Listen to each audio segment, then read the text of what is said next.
Hello दोस्तों, राधे राधे। कैसे हैं आप लोग? देखिए, उम्मीद करती हूँ कि स्वस्थ होंगे, मस्त होंगे। देखिए, प्रेमानंद महाराज जी का वीडियो क्या कहते हैं, चलिए देखते हैं, सुनते हैं। पसंद आएगा तो लाइक सब्सक्राइब कर लीजिएगा, पूरा देखिएगा। राधे राधे। आपको और आपके पूरे परिवार को अपरा एकादशी की हार्दिक शुभकामनाएं। आज हम आपको एक ऐसी पवित्र और सरल जानकारी देने जा रहे हैं जिसे अपनाने से आपके जीवन में सुख, शांति और समृद्धि का मार्ग खुल सकता है। 13 मई को आने वाली अपरा एकादशी का दिन सनातन धर्म में अत्यंत शुभ और फलदायी माना जाता है। इस दिन भगवान विष्णु और माता लक्ष्मी की पूजा करने से विशेष कृपा प्राप्त होती है। यदि इस दिन आप श्रद्धा और सच्चे मन से गौ माता की सेवा करते हैं तो यह बहुत पुण्यदायी माना गया है। अपरा एकादशी के दिन चुपचाप और विनम्र भाव से गाय को एक छोटी सी वस्तु खिलाने का यह उपाय आपके जीवन में सकारात्मक बदलाव ला सकता है। ऐसा करने से धीरे धीरे धन की प्राप्ति के योग बनते हैं, परिवार में सुख शांति बनी रहती है और घर में संपन्नता का वातावरण बनता है। सनातन धर्म में गौ माता को अत्यंत पूजनीय माना गया है। ऐसा विश्वास है कि गौ माता में अनेक देवी देवताओं का वास होता है, इसलिए उनकी सेवा और देखभाल करने से व्यक्ति को आध्यात्मिक और भौतिक दोनों प्रकार के लाभ मिलते हैं। इस छोटे से उपाय को यदि आप सच्ची श्रद्धा, विश्वास और पवित्र मन से करते हैं तो जीवन की परेशानियां धीरे धीरे कम होने लगती हैं। घर में बरकत बनी रहती है, आमदनी के रास्ते मजबूत होते हैं और परिवार में सुख समृद्धि का वास होता है। इसलिए इस अपरा एकादशी पर गौ माता की सेवा अवश्य करें और ईश्वर से प्रार्थना करें कि आपके जीवन में सुख, शांति और समृद्धि बनी रहे। अब बात करते हैं उन खास बातों की जो गौ माता से जुड़ी हैं और अपरा एकादशी पर की जाती है। उससे पहले जान लेते हैं कि इस बार अपरा एकादशी कब है। इस वर्ष यह पावन दिन 12 मई दिन मंगलवार को दोपहर 2:53 से शुरू हो रही है और 13 मई दिन बुधवार को दोपहर 1:30 पर एकादशी तिथि का समापन होगा, क्योंकि मंगलवार को दोपहर से एकादशी लग रही है। इसलिए उदय तिथि के अनुसार 13 मई बुधवार को इस बार एकादशी का व्रत रहेगा, यानी अपरा एकादशी 13 मई दिन बुधवार को मनाई जाएगी। व्रत की तिथि को लेकर अक्सर लोगों में असमंजस हो जाता है कि किस दिन व्रत रखना सही रहेगा, तो इस बार आप सभी को 13 मई दिन बुधवार को ही व्रत रखना चाहिए। द्वादशी तिथि 13 मई दिन बुधवार को दोपहर 1:31 से शुरू होगी और 14 मई दिन गुरुवार को सुबह 11:20 पर द्वादशी तिथि का समापन होगा। द्वादशी तिथि लगते ही हरिवासर का समय भी शुरू हो जाएगा। हरिवासर द्वादशी तिथि का प्रथम 1-4 पहर होता है, जिस समय आप भगवान का जितना चाहे, जितना हो सके उतना मंत्र, जाप, भजन, कीर्तन या कथा श्रवण कर सकते हैं, जो कि अत्यंत शुभ फलदायी होता है। अपरा एकादशी व्रत पारण करने का यानी व्रत खोलने का शुभ मुहूर्त 14 मई दिन गुरुवार को सुबह 5:31 से 8:14 तक रहेगा। इस दिन प्रातः पवित्र नदी या घर पर स्नान कर लें और फिर भगवान विष्णु तथा माता लक्ष्मी की पूजा करें, गौ माता की सेवा करें और उन्हें कुछ न कुछ अवश्य खिलाएं। इससे जन्म जन्म की दरिद्रता नष्ट होती है। यह दिन बहुत ही शुभ माना जाता है और हर धार्मिक व्यक्ति इस दिन का इंतजार करता है। हिंदू धर्म में अपरा एकादशी को बहुत श्रद्धा और आस्था से मनाया जाता है। इस दिन भगवान विष्णु, तुलसी माता और सभी देवी देवताओं की पूजा होती है और उन्हें भोग अर्पित किया जाता है। विशेष रूप से गौ माता की पूजा की जाती है, लेकिन इस पूरे दिन में सबसे अधिक महत्व अपरा एकादशी का माना गया है। वेदों और पुराणों में लिखा है कि इस दिन भगवान विष्णु और माता लक्ष्मी प्रसन्न रहते हैं और भक्तों पर विशेष कृपा करते हैं। मान्यता है कि इस दिन सूर्य की रोशनी अन्य दिनों से अधिक तेज और शुभ फलदायक होती है। अपरा एकादशी के दिन सूर्य देवता को अर्घ्य दिया जाता है। महिलाएं अपरा एकादशी का व्रत रखती हैं अगर आप नहीं जानते तो आपकी जानकारी के लिए बता दें कि अगर किसी व्यक्ति की कुंडली में चंद्र ग्रह की स्थिति शुभ होती है तो उसका भाग्य हमेशा उसके साथ देता है। ऐसे व्यक्ति जिस भी काम की शुरुआत करता है उसमें सफलता जरूर मिलती है। इसलिए अपरा एकादशी का हमारे हिंदू धर्म में विशेष महत्व माना गया है। इस दिन 52 प्रकार के शुभ योग बन रहे हैं और कई वर्षों बाद सूर्य की रोशनी इतनी प्रबल होने वाली है जितनी 130 साल में कभी नहीं देखी गई। लक्ष्मी योग, ग्रह योग, नक्षत्र योग और अमृत सिद्धि योग जैसे शुभ संयोग इस बार बन रहे हैं। अपरा एकादशी पर पूरे दिन व्रत रखना चाहिए ताकि भगवान विष्णु और माता लक्ष्मी का आशीर्वाद प्राप्त हो सके। अपरा एकादशी के दिन ब्रह्म मुहूर्त में उठना चाहिए, पवित्र नदी में स्नान करना चाहिए और पूरे दिन व्रत का पालन करना चाहिए। इस दिन प्रातः काल का विशेष महत्व होता है। यदि आप ज्योतिष और तंत्र शास्त्र के अनुसार इस दिन एक विशेष गौ माता से जुड़ा उपाय कर लेते हैं तो आपकी कई जन्मों की गरीबी दूर हो सकती है। वास्तव में यदि अपरा एकादशी पर यह उपाय सही तरीके से कर लिया जाए तो भगवान विष्णु और माता लक्ष्मी की असीम कृपा प्राप्त होती है और जीवन में धन संपत्ति का आगमन होता है। इस दिन सभी श्रद्धालु भगवान विष्णु और माता लक्ष्मी के साथ साथ गौ माता की पूजा भी करते हैं और उन्हें कुछ न कुछ अवश्य खिलाते हैं। अब आप सोच रहे होंगे कि ऐसा क्या विशेष खिलाना चाहिए जिससे भगवान की कृपा प्राप्त हो सके। आपने देखा होगा कि दिवाली, धनतेरस या एकादशी की पूजा के दौरान घर में गौ माता को भोग अर्पण किया जाता है और 2 पूरियां अवश्य खिलाई जाती हैं। आपको यह उपाय अपरा एकादशी के दिन ही करना है। सूर्य देव को जल अर्पित करना है और विधि पूर्वक पूजा करनी है। इस बार की अपरा एकादशी इसलिए भी खास है क्योंकि आपको गौ माता से जुड़े एक ऐसे उपाय के बारे में बताएंगे जिसे करने से जीवन के दुख, दर्द, समस्याएं और असफलताएं दूर हो सकती हैं। यूं कहें तो जीवन में अपार धन, सुख और समृद्धि का वास होगा। धन से जुड़ी समस्याएं समाप्त हो जाएंगी और व्यक्ति अपने जीवन में संपन्नता की ओर बढ़ेगा। अन्न, धन और वस्त्रों की कभी कमी नहीं होगी और घर में हमेशा भंडार भरे रहेंगे। इसके साथ ही इस दिन भगवान विष्णु की पूजा के साथ साथ हनुमान जी, मंगल देव और शनि देव की भी आराधना करनी चाहिए।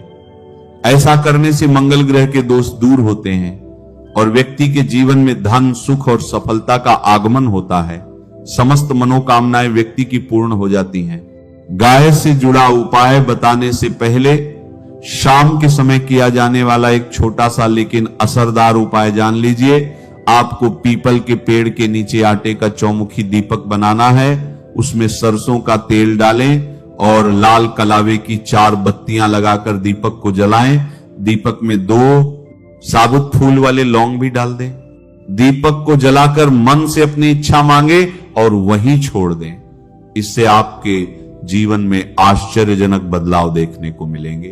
अपरा एकादशी के दिन भगवान विष्णु और माता लक्ष्मी की पूजा विधि पूर्वक करनी चाहिए और साथ ही गौ माता की पूजा भी जरूर करें।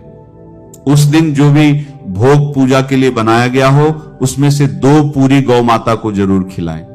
पूरी के साथ कोई मिठाई, हलवा या सब्जी भी रखे और ध्यान रहे कि सूखी पूरी न दे। हर शुभ काम में गौ माता से जुड़ी चीजें जैसे गाय का गोबर, गोमूत्र, दूध या उससे बना घी जरूर शामिल करें। इससे आपको पुण्य प्राप्त होता है और घर के सभी वास्तु दोष धीरे धीरे समाप्त हो जाते हैं। सनातन परंपरा में गाय का विशेष स्थान है और जिन घरों में गाय होती है वहां बहुत से दोष अपने आप शांत हो जाते हैं। महीने में एक बार पूरे परिवार के साथ गौशाला जाकर गायों को हरा चारा खिलाना भी बहुत लाभकारी माना गया है। ऐसा करने से पाप दूर होते हैं, सुख शांति बनी रहती है और घर में सकारात्मक ऊर्जा का वास होता है। गर्मियों में गौ माता को पानी जरूर पिलाएं और सर्दियों में उन्हें गुड़ खिलाना बहुत शुभ माना गया है। खासकर अपरा एकादशी के दिन गौ माता को गुड़ खिलाना बेहद जरूरी होता है। गर्मियों के समय गाय को गोदना खिलाना भी लाभकारी होता है। कई बार गाय से जुड़े शुभ और अशुभ संकेत भी देखने को मिलते हैं, जैसे कि अगर गाय का दूध निकालते समय वो ठोकर मार दे और दूध फैल जाए तो ये अच्छा संकेत नहीं माना जाता। लेकिन अगर कोई व्यक्ति यात्रा पर जा रहा हो और रास्ते में गाय अपने बछड़े को दूध पिलाती हुई दिख जाए तो यह संकेत देता है कि यात्रा सफल होगी और काम में सफलता जरूर मिलेगी। यात्रा पर निकलते समय अगर गाय की आवाज सुनाई दे या रात को गाय हुंकार करे तो यह भी शुभ संकेत माने जाते हैं। ध्यान रखें कि गाय के साथ कभी भी गलत व्यवहार न करें, क्योंकि वह हमारी संस्कृति का अहम हिस्सा है। आजकल जब गाय को राष्ट्रीय पशु बनाए जाने और उन्हें मौलिक अधिकार दिए जाने की बातें हो रही हैं, तो यह सवाल भी जरूरी हो जाता है कि आखिर लोग दूध देना बंद करने के बाद गाय को बेसहारा क्यों छोड़ देते हैं। जब वो सड़कों और गलियों में भटकती हैं तो कोई उन्हें डंडे मारता है, कोई पानी फेंकता है और कई बार वे घायल हो जाती हैं या बीमार होकर मर जाती हैं। इसलिए हमें यह जानना चाहिए कि शास्त्रों में गाय को लेकर क्या कहा गया है और हमें उनके साथ कैसा व्यवहार करना चाहिए। गाय को कभी भी मारना या पीटना नहीं चाहिए, क्योंकि शास्त्रों में उन्हें माता का दर्जा दिया गया है और जो कोई गाय को नुकसान पहुंचाता है वह ऐसा समझा जाता है मानो अपनी ही माता को कष्ट दे रहा हो और उसे नरक में लंबे समय तक दुख झेलना पड़ता है।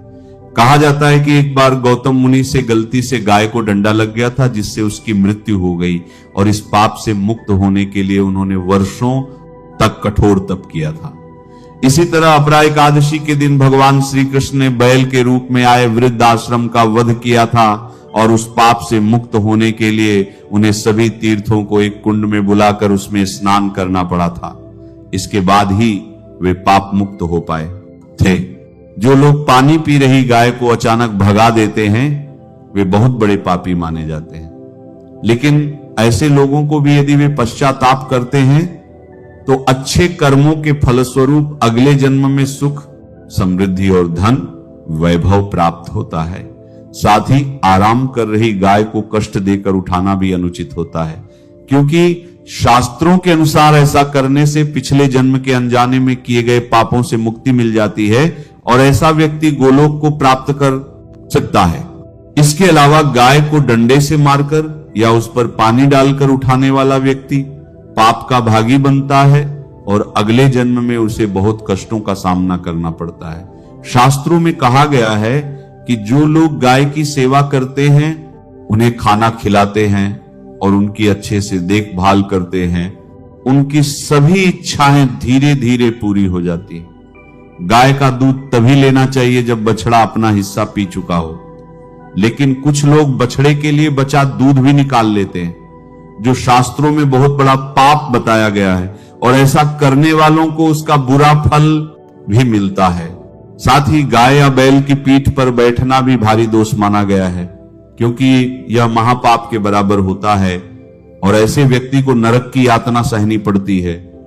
गाय और बैल विशेष रूप से नंदी भगवान शिव के वाहन माने जाते हैं और नंदी ने स्वेच्छा से शिव जी की सवारी बनने की इच्छा जताई थी, इसीलिए उनके साथ हमेशा सम्मान का व्यवहार करना चाहिए।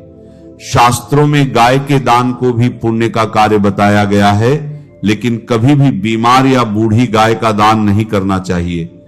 कठोपनिषद में वर्णित नचिकेता की कथा इसका उदाहरण है, जिसमें नचिकेता ने अपने पिता द्वारा बूढ़ी गाय का दान करने पर विरोध किया था। अगर कोई व्यक्ति बछड़े सहित दूध देने वाली गाय का दान करता है तो उसे महान पुण्य प्राप्त होता है और वह स्वर्ग प्राप्त करता है। ज्योतिष के अनुसार अगर सूर्य, चंद्र, मंगल या शुक्र की युति राहु से हो जाए तो पितृदोष बनता है। सूर्य पिता से जुड़ा होता है और मंगल रक्त से।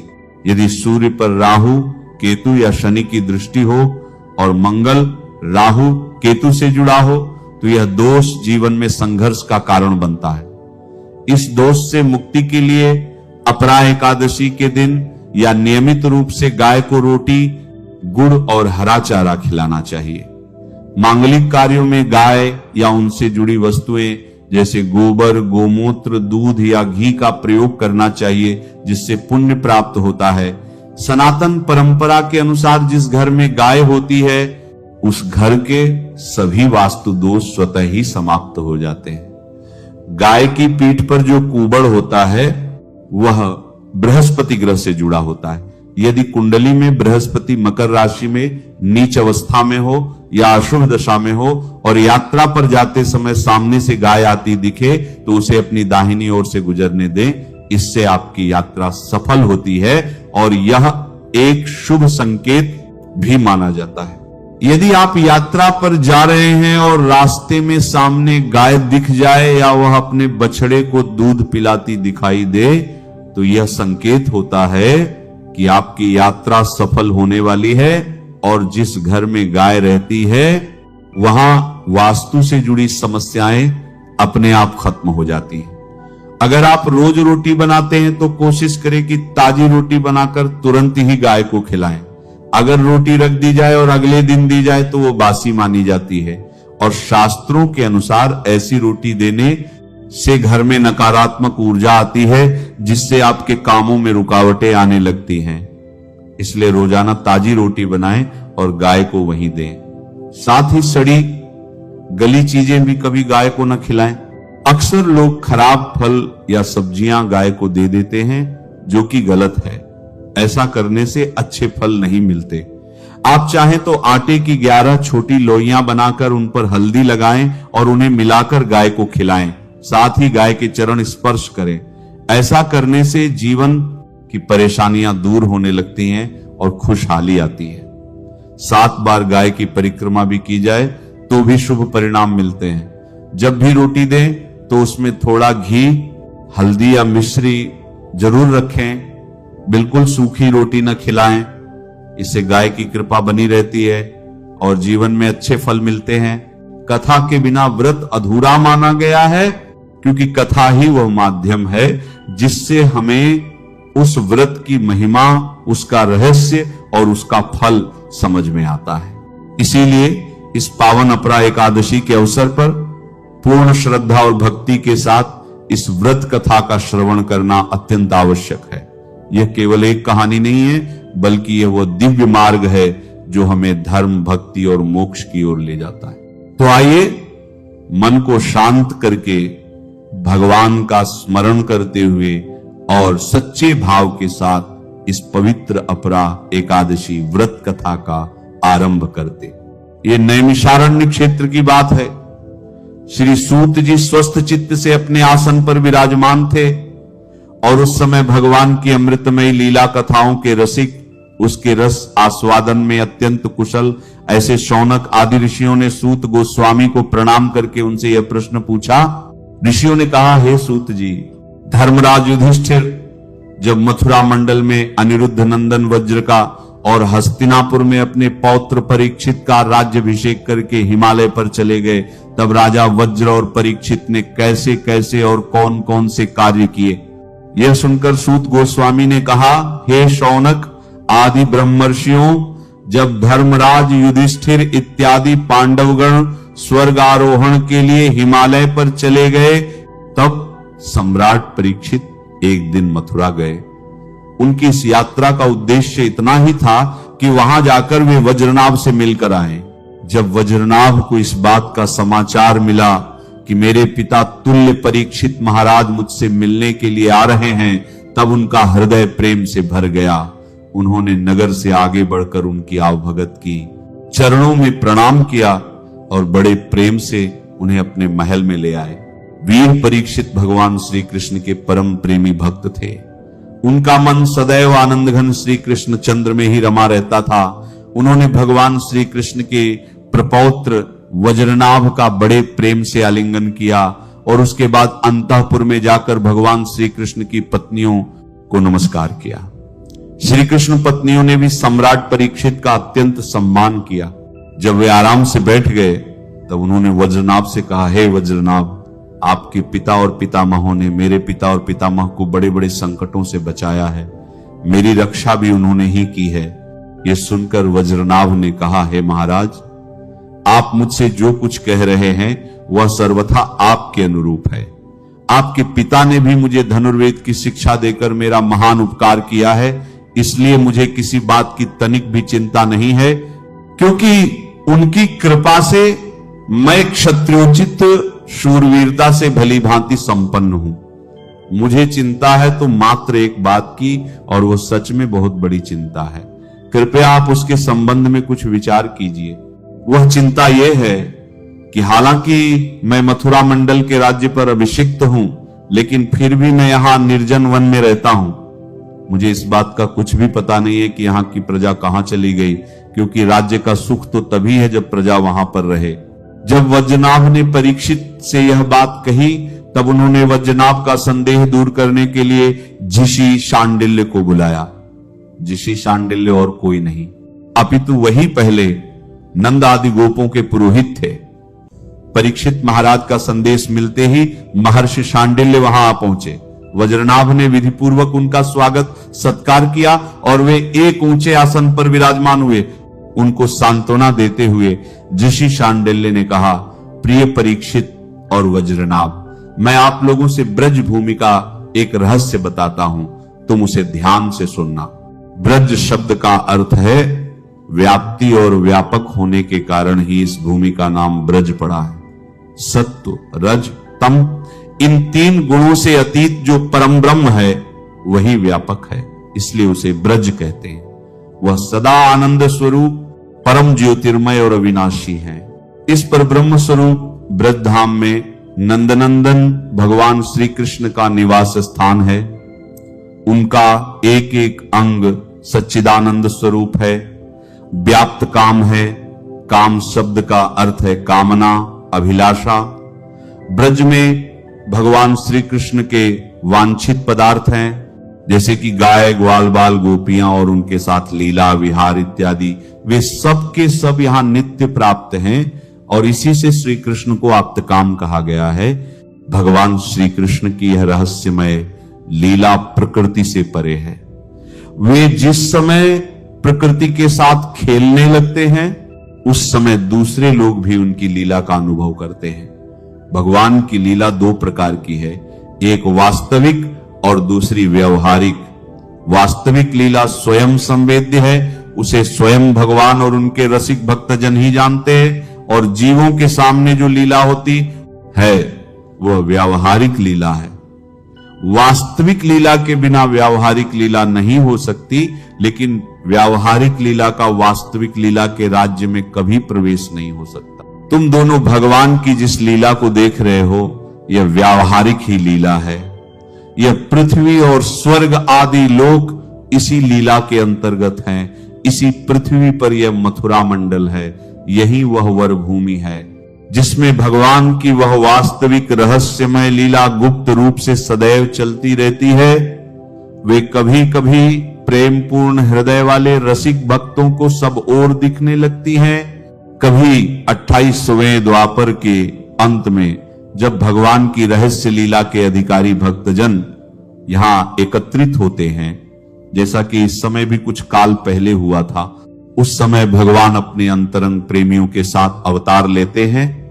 उनके अवतार का यह प्रयोजन होता है कि रहस्यमय लीला के अधिकारी भक्तजन भी अंतरंग परिकरों के साथ सम्मिलित होकर लीला रस का आस्वादन कर सकें। और इस प्रकार जब भगवान अवतार धारण करते हैं, उस समय भगवान के अभिमत प्रेमी देवता और ऋषि आदि भी सब और अवतार लेते हैं। अभी जो अवतार हुआ था उसमें भगवान अपने सभी प्रेमियों की अभिलाषाएं पूर्ण करके अब अंतर्धान हो चुके हैं, और इससे यह निश्चय होता है कि यहां पहले 3 प्रकार के भक्तजन उपस्थित थे। ऐसा मानने में तनिक भी संदेह की गुंजाइश नहीं है।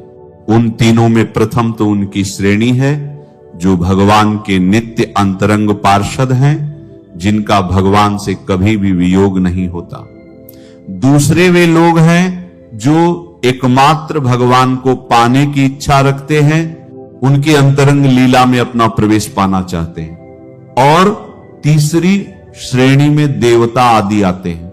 इनमें से जो देवता आदि के अंश से अवतीर्ण हुए थे, उन्हें भगवान ने ब्रज भूमि से हटाकर पहले ही द्वारिका पहुंचा दिया था। फिर जब ब्राह्मणों के श्राप से यदुवंश का संहार करने के लिए सांब के पेड़ से मूसल प्रकट हुआ और उस मूसल के चूर्ण से प्रभास क्षेत्र में एरका नाम की घास उत्पन्न हो गई, उस समय परस्पर कलह होने पर सभी यदुवंशी उन एरकाओं से एक दूसरे को मारकर मर गए। और इस प्रकार भगवान ने उस मूसल के मार्ग से यदुकुल में उत्पन्न हुए देवताओं को स्वर्ग में भेजकर पुनः अपने पद पर स्थापित कर दिया, और जिन्हें एकमात्र भगवान को ही पाने की इच्छा थी, उन्हें प्रेमानंद स्वरूप बनाकर श्री कृष्ण ने सदा के लिए अपने नित्य अंतरंग पार्षदों में सम्मिलित कर लिया। जो नित्य पार्षद हैं वे यद्यपि यहां गुप्त रूप से होने वाली नित्य लीला में सदैव ही रहते हैं, लेकिन जो उनके दर्शन के अधिकारी नहीं होते, ऐसे पुरुषों के लिए वे भी अदृश्य हो गए हैं। जो लोग व्यावहारिक लीला में स्थित हैं वे नित्य लीला के दर्शन पाने के अधिकारी नहीं है। इसलिए यहां आने वालों को सब और निर्जन वन और सुनसान दिखाई देता है, क्योंकि वे वास्तविक लीला में स्थित भक्तजनों को नहीं देख सकते। इसलिए हे वज्रनाभ, तुम्हें तनिक भी चिंता नहीं करनी चाहिए। तुम मेरी आज्ञा से यहां बहुत से गांव बसाओ, इससे निश्चय ही तुम्हारे मनोरथों की सिद्धि होगी। भगवान श्री कृष्ण ने जहां जैसी लीला की है उसके अनुसार उस स्थान का नाम रखकर तुम अनेकों गांव बसाओ और इस प्रकार परम उत्तम ब्रजभूमि का सम्यक रूप से सेवन करो। गोवर्धन, दीर्घपुर, मथुरा, महावन, गोकुल, नंदीग्राम और वृषभानुपुर, बरसाना आदि में तुम्हें अपने लिए छावनी बनवानी चाहिए और उन स्थानों में रहकर भगवान की लीला के स्थल, नदी, पर्वत, कंदरा, सरोवर और कुंड तथा कुंज, वन आदि का सेवन करते रहना चाहिए। ऐसा करने से तुम्हारे राज्य में प्रजा बहुत ही संपन्न होगी और तुम भी अत्यंत प्रसन्न रहोगे। यह ब्रजभूमि सच्चिदानंदमयी है, इसके कण कण में भगवान श्री कृष्ण रम रहे हैं। अतः तुम्हें हर प्रकार से प्रयत्न पूर्वक इस भूमि का सेवन करना चाहिए। मैं आशीर्वाद देता हूं, मेरी कृपा से भगवान की लीला के जितने भी स्थल हैं सबकी तुम्हें ठीक ठीक पहचान हो जाएगी। वज्रनाभ, एक और बड़े महत्व की बात मैं तुम्हें सुनाता हूं। इस ब्रजभूमि का सेवन करते रहने से तुम्हें किसी दिन उद्धव जी भी मिल जाएंगे और फिर तो अपनी माताओं के साथ तुम उन्हीं से इस भूमि का और भगवान की लीला का रहस्य भी जान लोगे। मुनिवर शांडिल्य उन दोनों को इस प्रकार समझा बुझाकर भगवान श्री कृष्ण का स्मरण करते हुए अपने आश्रम को लौट आए और उनकी बातें सुनकर महाराज परीक्षित और वज्रनाभ दोनों ही अत्यंत प्रसन्न हुए और उन्होंने ऋषि के निर्देशानुसार कार्य करना आरंभ कर दिया। तो ये थी अपरा एकादशी के उपलक्ष्य में हमने सुनी मथुरा मंडल और ब्रजभूमि के महात्म्य का दर्शन कराती हुई सुंदर पौराणिक कथा। और हां, अगर आप हमारे इस वैदिक ज्ञान के प्रचार कार्य की सराहना करते हैं और इस कार्य में अपना योगदान देना चाहते हैं तो स्क्रीन पर नंबर दिया गया है, वहां आप हमें आर्थिक रूप से अपनी सहायता भेजकर भी हमारा उत्साह बढ़ा सकते हैं। आइए अब हम इसी अपरा एकादशी की पौराणिक कथा का श्रवण करते हैं। एक समय महाराज युधिष्ठिर ने भगवान श्री कृष्ण से पूछा, हे केशव, ज्येष्ठ मास के कृष्ण पक्ष में कौन सी एकादशी आती है, उसका महात्म्य क्या है और किस प्रकार उसका पालन करने से संपूर्ण फल प्राप्त किया जा सकता है? युधिष्ठिर महाराज का प्रश्न सुनकर भगवान श्री कृष्ण ने कहा, हे धर्मराज, ज्येष्ठ मास के कृष्ण पक्ष में आने वाली एकादशी का नाम है अपरा एकादशी। यह एकादशी मनुष्य के हर प्रकार के संचित पाप कर्मों का नाश कर देती है। जो भी मनुष्य इस एकादशी का श्रद्धा और निष्ठा पूर्वक पालन करता है वह अत्यंत जघन्य पाप कर्मों जैसे कि ब्रह्म हत्या, परस्त्री संग, धन के लिए शास्त्रों का अध्ययन, गुरुद्रोह इत्यादि से भी मुक्त हो जाता है। इतना ही नहीं, इस एकादशी का निष्ठा पूर्वक पालन करने से व्यक्ति को कार्तिक मास में पुष्कर स्नान, काशी में महाशिवरात्रि का पालन, माघ मास में प्रयाग तीर्थ का स्नान, गया में पिंडदान, स्वर्ण का दान, सूर्य ग्रहण के समय कुरुक्षेत्र में स्नान, कुंभ में केदारनाथ या बद्रीनाथ के दर्शन इत्यादि पुण्य कर्मों से जो फल प्राप्त होता है, वह सारा पुण्य फल इस अपरा एकादशी का श्रद्धा और नियम पूर्वक पालन करने से मिल जाता है। यह व्रत बहुत ही तीक्ष्ण कुल्हाड़ी से पाप वृक्ष को काट डालता है, अथवा यूं कहो कि हिरण रूपी पापों को भगाने वाला यह सिंह व्रत है। इस व्रत का पालन करने से व्यक्ति को वैकुंठ की प्राप्ति होती है। और इतना ही नहीं, जो व्यक्ति अपरा एकादशी की कथा का श्रवण या पठन भी करता है, वह भी सभी पापों से मुक्त हो जाता है। और ऐसा ही हुआ था एक बार एक राजा के साथ। उनका नाम था राजा महिध्वज। राजा महिध्वज एक महान और पराक्रमी राजा थे। सुंदर नदी के किनारे उनका सुंदर, सुखी और समृद्ध राज्य बसा हुआ था। चारों ओर हरियाली और खुशहाली थी, शांति थी। सभी लोग संतुष्ट हुआ करते थे। लेकिन यह खुशहाली और समृद्धि अब बस कुछ ही दिनों में जाने वाली थी, और उसका कारण था एक अनहोनी घटना जो घटित होने जा रही थी। वह रात्रि का समय था। सभी के घरों में दीपक बुझ चुके थे, सभी निद्राधीन हो चुके थे। लेकिन धर्म की ध्वजा लहराने वाले उस राज्य में आज अधर्म का आचरण होने जा रहा था। वैसे तो कुछ समय बाद फिर से सूरज उगने वाला था, लेकिन शायद नगरवासियों के भाग्य का सूरज अब हमेशा हमेशा के लिए डूबने जा रहा था, क्योंकि उनके महान, पराक्रमी, उदार, धर्मात्मा और सशक्त राजा के जीवन पर मृत्यु के बादल मंडरा रहे थे। राजा महिध्वज अत्यंत प्रतापी, धर्मयुक्त और आदर्श राजा थे। उनके राज्य में कभी धर्म की हानि नहीं हुई थी और न ही किसी निर्दोष की हत्या की गई थी। लेकिन कहते ना कि जिसे बाहर वाले पराजित नहीं कर सकते, उसे घर वाले ही मार देते हैं। और इस कथा में मुख्य खलनायक का किरदार निभा रहे थे उनके अपने ही छोटे भाई वज्रध्वज। राजा महिध्वज का छोटा भाई वज्रध्वज अपने बड़े भाई की प्रशंसा और कीर्तिपात को सहन नहीं कर पा रहा था। राजा महिध्वज की बढ़ती हुई ख्याति से उसके अंदर ईर्ष्या और द्वेष का बीज पनपने लगा, और आखिर उसने एक भयंकर योजना तैयार की, एक अत्यंत क्रूर योजना। उसके कानों में राजा महिध्वज की लोकप्रियता के शब्द गूंज रहे थे। उनकी जय जयकार वह सुन रहा था और वह उसे शांति से सोने नहीं दे रहे थे। ईर्ष्या, द्वेष, अभिमान इत्यादि सब उस पर पूर्ण रूप से हावी हो चुके थे। आखिरकार वह उठा। उस अंधेरी रात में अंधकार से भी ज्यादा काला कृत्य करने के लिए उसके कदम राजा महिध्वज के कक्ष की ओर बढ़ने लगे।